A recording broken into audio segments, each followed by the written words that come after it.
नमस्कार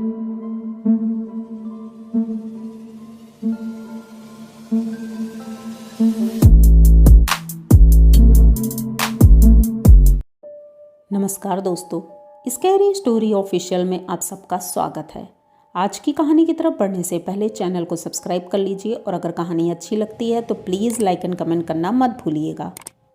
आज की कहानी एक ऐसे परिवार की है जिसने बहुत कुछ झेला और बहुत कुछ बर्दाश्त किया एक पड़ोसन की वजह से। तो कहानी की तरफ बढ़ते हैं। कहानी बहुत ही ज़्यादा डरावनी है।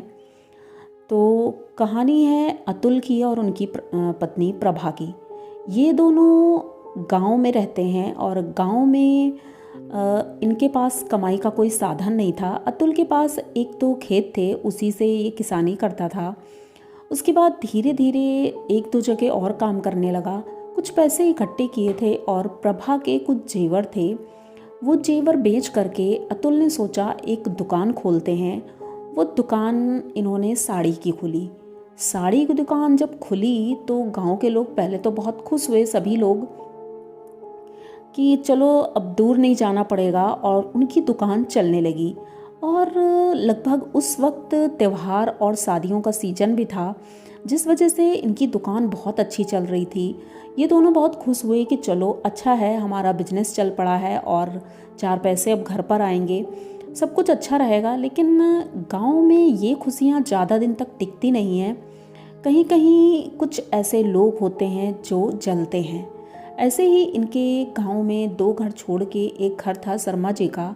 शर्मा जी वो भी छोटा मोटा दुकान करते थे, लेकिन उनको कोई तरक्की नहीं मिल रही थी। उनकी दुकान नहीं चल रही थी। उनकी परचून की दुकान थी, मतलब नॉर्मल स्टेशनरी और ये घर का सामान, यही सामान बेचते थे। लेकिन उनकी दुकान धीरे धीरे करके बंद हो गई थी। अब वो बहुत परेशान थे और फिर उन्होंने सोचा कि मैं भी एक साड़ी की दुकान खोलता हूँ। अब अतुल की चल गई है, हो सकता मेरी भी चल जाए। तो उन्होंने अतुल की दुकान से थोड़ी दूरी पर अपनी दुकान खोली। लेकिन उनकी दुकान तब भी नहीं चल रही थी। अब वो बहुत परेशान हो गए। एक दिन वो अतुल के घर गई, उनकी वाइफ शर्मा जी की, और थोड़ा सा हाथ में कोई प्रसाद लिया था उन्होंने। प्रसाद जाकर प्रभा को दिया और बोला कि ये हमारे घर में पूजा थी, तो ये प्रसाद ले लो। तो प्रभा बहुत सिंपल और सीधी औरत थी, तो उन्होंने प्रसाद दिया और प्रभा ने ले लिया और घर में रख दिया। भाई काम इतना था कि खाना भूल गई वो। थोड़ी देर बाद शर्मा जी की वाइफ फिर से आती हैं। प्रभा से कहती हैं, तुमने प्रसाद चखा था? मैंने अपने हाथों से बनाया था, कैसा लगा? तो प्रभा कहती है, अरे मैं तो भूल गई क्योंकि काम इतना था, वो घर में रखा हुआ है, अभी हम सब लोग खाएंगे दोपहर में। तो कहती ठीक है, अच्छा खा लेना। मतलब कई बार उन्होंने बोला। तो प्रभा को कुछ शक हुआ कि आखिर ये इतना क्यों बोल रही हैं।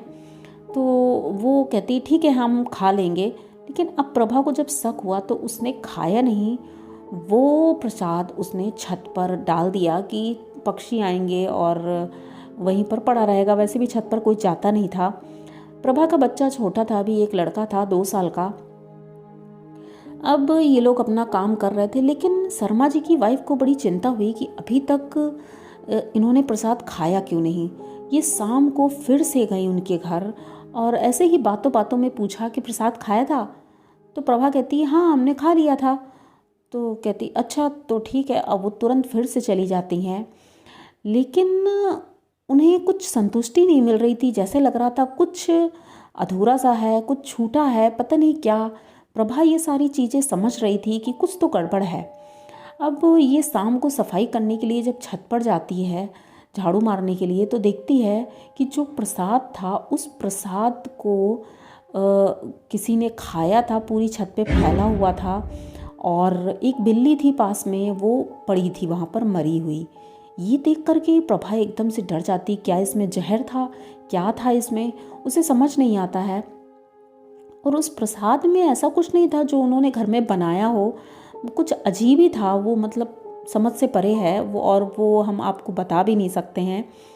ये चली आती नीचे, उसे झाड़ू से किनारे कर देती है। उसके बाद नीचे आती है, अपने पति को पूरी बात बताती है। अब दोनों खाना खा लेते हैं क्योंकि शाम हो जाती है, दुकान बंद हो गई थी। और उसके बाद शाम को सब खाना वाना खाकर ये लोग सोने की तैयारी कर रहे थे। सो रहे थे, रात का लगभग वही 11 बज चुका था क्योंकि काम करते करते बहुत देर हो जाती थी, दुकान भी देखना होता था। तो सो रहे थे तो इन्हें लगा कि अतुल पहले उठ के बैठा और उसे लगा कि छत पर कोई चल रहा है। तो प्रभा कहती है, हाँ मुझे भी लग रहा है, काफ़ी देर से ऐसा लग रहा है जैसे छत पे कोई चल रहा है। अतुल कहता है, मैं देख के आता हूँ क्योंकि कहीं ऐसा ना हो कोई चोर आया हो। ये छत पर जाते हैं तो देखते हैं कि वहाँ पर तो कोई भी नहीं है, लेकिन जैसे ही नीचे उतरने लगते हैं तो उन्हें एक औरत दिखाई पड़ती है जो छत के कोने पर बैठी है, सर नीचे किए हुए है और अजीब से गंदे से कपड़े पहने हैं। अतुल जैसे ही उसको देखते हैं तो घबराहट की वजह से वो बांस की सीढ़ी थी, उस सीढ़ी से नीचे गिर जाते हैं। प्रभा दौड़ कर जाती है, उन्हें उठाती है और पूछती है क्या बात हो गई। तो उनके पैर में थोड़ा चोट लग गई थी और जिस वजह से प्रभा उसमें क्रीम वगैरह दवाई लगाती है। तो वो बताते हैं कि छत पर एक औरत है जो बैठी हुई है और बहुत ही अजीब लग रही है। तो प्रभा कहती है, मैं देखती हूँ जाके। तो अतुल उसे रोक देता है कि नहीं, तुम ऊपर नहीं जाओगी। अब ये लोग आंगन में ही बैठे थे, गांव के घर वैसे भी बड़े होते हैं। ये दोनों आंगन में ही बैठे थे, अभी बात ही कर रहे थे। तभी अतुल ने देखा कि जो सीढ़ी थी जहाँ पर लगी थी, जहाँ से ऊपर चढ़ते थे, उस जगह से एक औरत है जो झांक रही है। उसे देख करके अतुल बहुत ज़्यादा डर जाता है क्योंकि वो इतनी खौफनाक दिख रही थी और उसके बाल इतने बड़े बड़े थे जो काफ़ी नीचे तक लटक रहे थे। उसका आधा चेहरा दिख रहा था, आधा उसने पल्लू से ढक रखा था। वो तुरंत प्रभा से कहता है, प्रभा वो देखो ऊपर।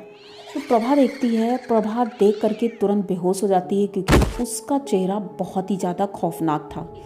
थोड़ी देर बाद जब उसे होश आता है तब तक अतुल उस जगह नहीं था। प्रभा देख करके एकदम से डर जाती है, अतुल को आवाज़ देती है, लेकिन अतुल कहीं भी नहीं था। ये इतना परेशान हो गई आखिर अतुल कहाँ गया। तो वो दौड़ कर जाती है, अपने बच्चे को गोदी में उठाती है, घर से बाहर निकल जाती है। और जैसे ही घर के बाहर निकलती है तो देखती है अतुल कहीं से आ रहे थे। तो ये पूछती है कि आप कहाँ गए थे इतनी रात को। तो वो कहते हैं, अरे मैं पंडित जी के घर गया था, मुझे लगा मैं पंडित जी के घर जाऊँ, उनसे सलाह लूँ आखिर ये क्या है, लेकिन वो घर पे है ही नहीं। तो प्रभा कहती है, तो अब क्या करेंगे हम। तो वो कहता है, कुछ नहीं, चलो कुछ भी नहीं होगा, हम लोग भगवान जी की पूजा करेंगे, सब ठीक हो जाएगा। ये लोग जैसे ही घर के अंदर घुसते हैं, मंदिर की तरफ जा रहे थे, तभी इन्होंने देखा मंदिर का जो नज़ारा था, सारी फ़ोटोज़ वगैरह नीचे पड़ी थी और घर का सारा सामान बिखरा हुआ था।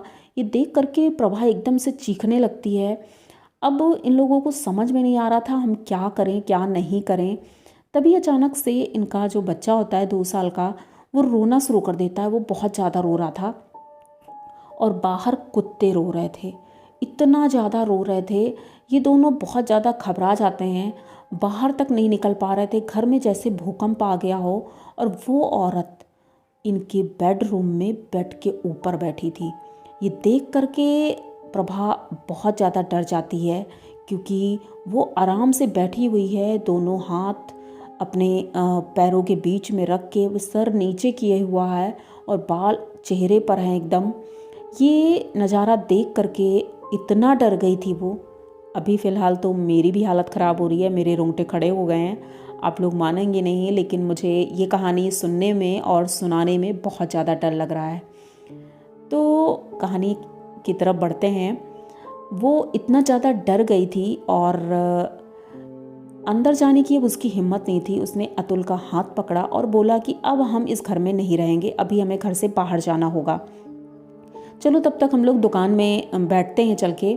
अब ये लोग यहाँ से निकल करके दुकान की तरफ बढ़ रहे थे तो इन्हें एक औरत आगे आगे जाते हुए दिख रही थी। रात का वही 12:30 बज चुका था और वो औरत इनकी दुकान के अंदर चली जाती है, जबकि शटर तो बंद था। तो ये दुकान के अंदर कैसे गई, प्रभा ये देखती रह जाती है। अब ये बहुत डर रही थी दुकान के अंदर जाने में। जैसे ही दुकान के शटर ये खोलने लगता है तभी पता चलता है कि अंदर तो आग लग गई है। अब ये जल्दी जल्दी शटर खोलता है लेकिन शटर खुल नहीं रहा था और जब तक खुलता है तब तक पूरी दुकान जलकर खाक हो गई थी। इन्हें समझ में नहीं आता है आखिर ये सब हो क्या रहा है। और अभी तो 10 दिन हुए हैं हमें दुकान खोले हुए, इतनी अच्छी हमारी दुकान चल रही थी और अचानक से ये सब क्या हो गया, किसने किया। ये लोग शटर बाद में खोलते हैं, तब तक सब कुछ जल चुका था, सारी साड़ियाँ जल गई थी, कुछ भी नहीं बचा था दुकान में। अब ये लोग वहाँ बैठे सर पे हाथ रख के रो रहे थे। तभी एक आदमी गांव का ही था, वो वहाँ से गुजरता है और उनसे पूछता है, अरे ये सब कैसे हुआ, क्या हुआ भैया। तो ये लोग बता कर रोने लगते हैं कि अभी अब देखो हमने दुकान खोली है और पता नहीं कैसे इसमें आग लग गई और हमारे घर में ऐसा कुछ हो रहा है। तो वो भी बैठ जाते हैं और सांत्वना देने लगते हैं। बातों ही बातों में वो बुजुर्ग आदमी बोलता है, कहीं तुम्हारे घर शर्मा जी के घर से कोई आया तो नहीं था।